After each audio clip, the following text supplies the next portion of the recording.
He had a feeling that something wasn't right, so he stood up and looked at his belt, discovering that the charm was gone.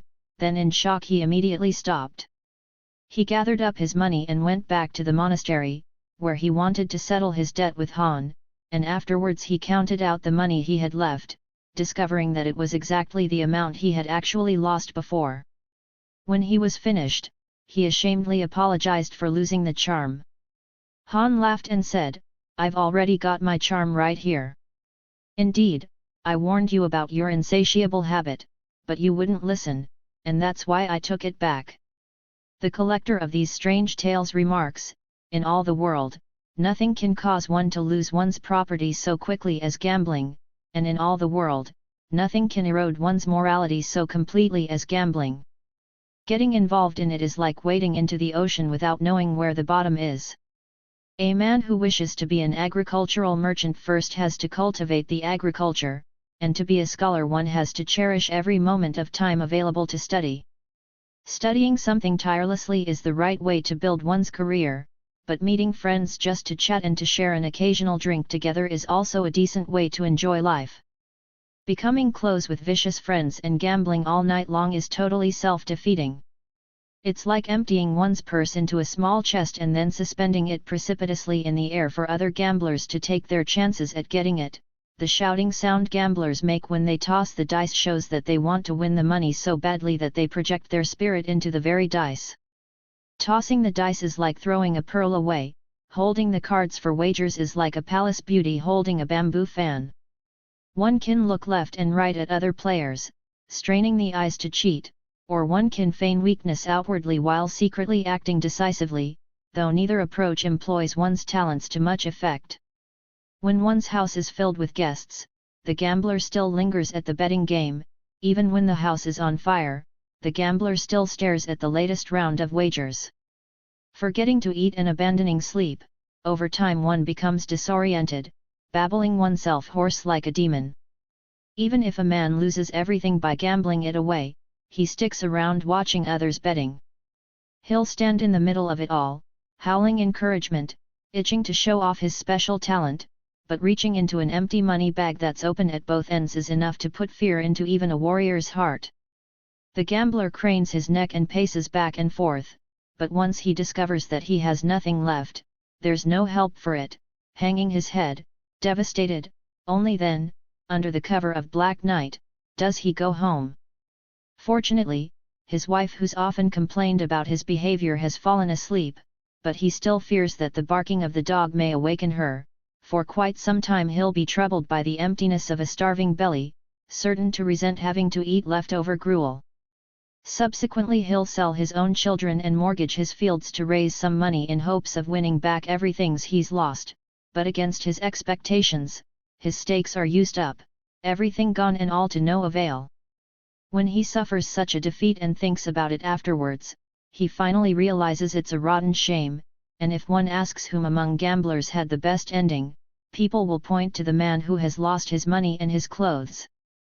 But because an empty stomach's unbearable to the gambler, he subsequently turns to banditry, and though it's endlessly perplexing, alas, he even has to depend upon the dowry his wife received from her family for her wedding.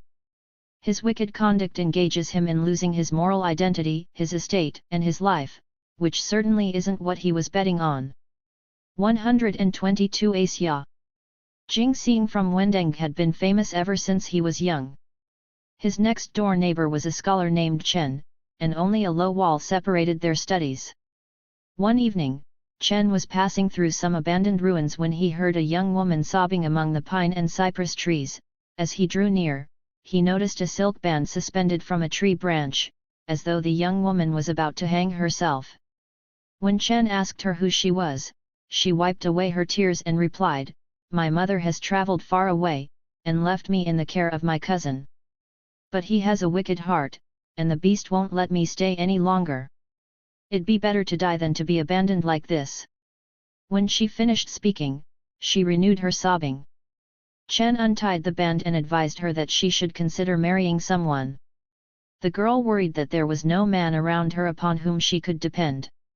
Chen invited her to stay temporarily at his home, and she accepted his offer.